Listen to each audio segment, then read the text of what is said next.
Bonjour à tous, aujourd'hui nous allons passer en revue les particularités du chlorure de magnésium.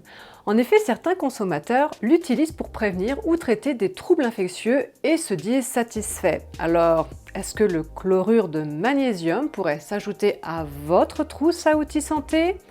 En effet, celui-ci est peu onéreux, pourquoi pas à condition que celui-ci vous apporte des bénéfices. Je vais donc vous donner des exemples concrets où le chlorure de magnésium pourrait s'avérer bénéfique et ensuite il va falloir que vous testiez.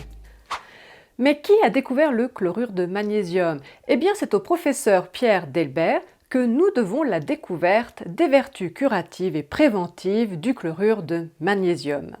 Né en 1861, le professeur Delbert a été chef de clinique, chirurgien, lauréat à plusieurs reprises de la faculté et de l'Académie de médecine. Pour lui, le chlorure de magnésium pourrait apporter un soutien précieux contre les maladies infectieuses. Dans tous les cas, attention avant d'introduire le chlorure de magnésium. Demandez conseil à votre médecin. En cas de néphrite sérieuse, d'insuffisance rénale, d'hypertension artérielle, ainsi que dans tous les cas où le sel est déconseillé. Il en est de même dans les cas d'hémophilie, en raison de son action légèrement retardatrice sur la coagulation sanguine. Et n'oubliez pas, le chlorure est un élément acidifiant, donc personnellement je ne l'utiliserai pas sur du long terme, mais uniquement dans les cas de figure que nous allons voir maintenant. Commençons par la préparation que vous allez utiliser pour l'ensemble des recommandations qui vont suivre. Diluez 20 g de chlorure de magnésium dans 1 litre d'eau peu minéralisée comme l'Évian ou la Volvic, à conserver au frigo. Alors contre la prévention contre la grippe et différents virus, posologie pour les adultes 125 ml, un petit verre le matin et le soir pendant quelques jours à 1 semaine maximum. En cas de maladie aiguë, mal de gorge, toute infection, fièvre, il serait conseillé de débuter par 2 ou 3 doses rapprochées à 3 heures d'intervalle, puis prendre 125 ml toutes les 6 heures pendant 48 heures, puis toutes les 12 heures. On termine par un verre au coucher pendant 1 semaine. En cas de troubles bénins sans fièvre, on peut se contenter d'un verre 1 ou 2 fois par jour pendant quelques jours. Toujours poursuivre quelques jours après la disparition de tous les troubles. Une autre action mentionnée du chlorure de magnésium, son action en cas d'allergie. Bien que le chlorure de magnésium ne guérisse pas les allergies, les travaux de Delbert montrent que dans la plupart des cas, il permet de mieux supporter les allergènes et diminue la réaction anaphylactique de manière très nette. La prise quotidienne d'un verre au coucher est donc conseillée aux personnes allergiques pour lesquelles elle constitue une forme de prévention dans les cas d'asthme, d'eczéma, de sinusite. En cas d'angine, dès l'apparition du mal de gorge, prendre du chlorure de magnésium 2 à 4 fois par jour selon besoin.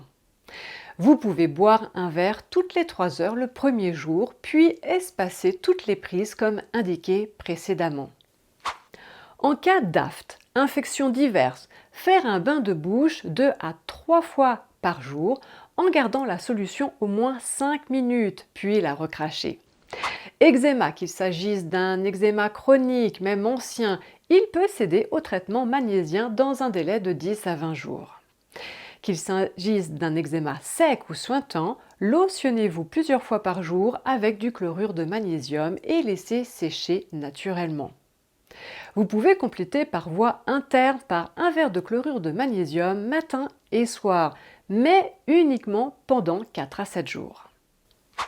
En cas de fatigue, qu'elle soit consécutive à une maladie infectieuse produite par le surmenage, vous pouvez essayer de prendre un verre de magnésium 2 fois par jour, un verre le matin et un le soir. Mais contre la fatigue, je vous suggère néanmoins d'essayer d'autres types de magnésium. Vous trouverez plus d'informations dans cette vidéo.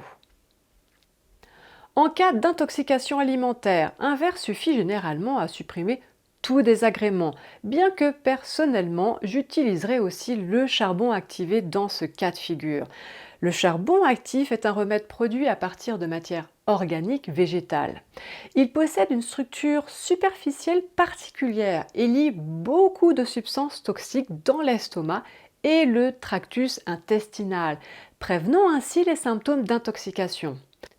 En raison de cette propriété, le charbon actif est administré sous forme de suspension ou de poudre à une dose relativement élevée.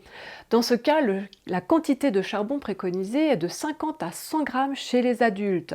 L'administration d'une dose unique de charbon doit avoir lieu le plus rapidement possible après l'intoxication. Je vous invite donc d'en avoir en réserve. Par contre, il faut être attentif au fait que le charbon lie aussi des substances non toxiques, ainsi que les médicaments administrés simultanément, ce qui peut réduire leur effet. Donc, attendre entre 2 et 3 heures entre l'administration de charbon et de médicaments. Et en principe, la prise de charbon activé devrait avoir lieu après avoir consulté un médecin ou un pharmacien.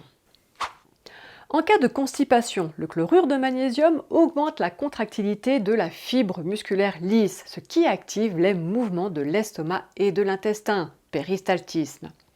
Alors en cas de constipation, je préfère utiliser le citrate de magnésium au quotidien pour son effet désacidifiant et y ajouter l'oxyde de magnésium selon la sévérité de la constipation de la personne. La posologie va être personnalisée. Par contre, pour une constipation importante et exceptionnelle, c'est-à-dire que vous n'êtes normalement pas sujet à la constipation, eh bien le chlorure de magnésium peut être utilisé pour réaliser une purge. Très efficace, mais qui ne va pas convenir à tous, surtout si vous avez des intestins irritables. Pour la purge, il suffit de mettre une cuillère à soupe de chlorure de magnésium dans un verre d'eau et de boire cette préparation. Je ne vous conseille pas de manger les 6 heures suivantes, le temps de laisser au corps de finaliser le nettoyage.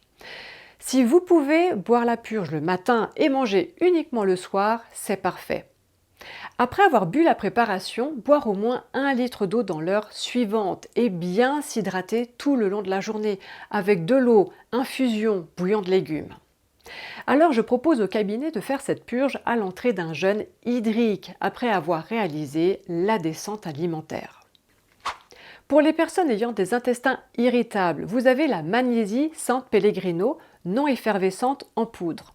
Celle-ci est beaucoup plus douce. Même dosage, même besoin de s'hydrater après avoir pris la purge.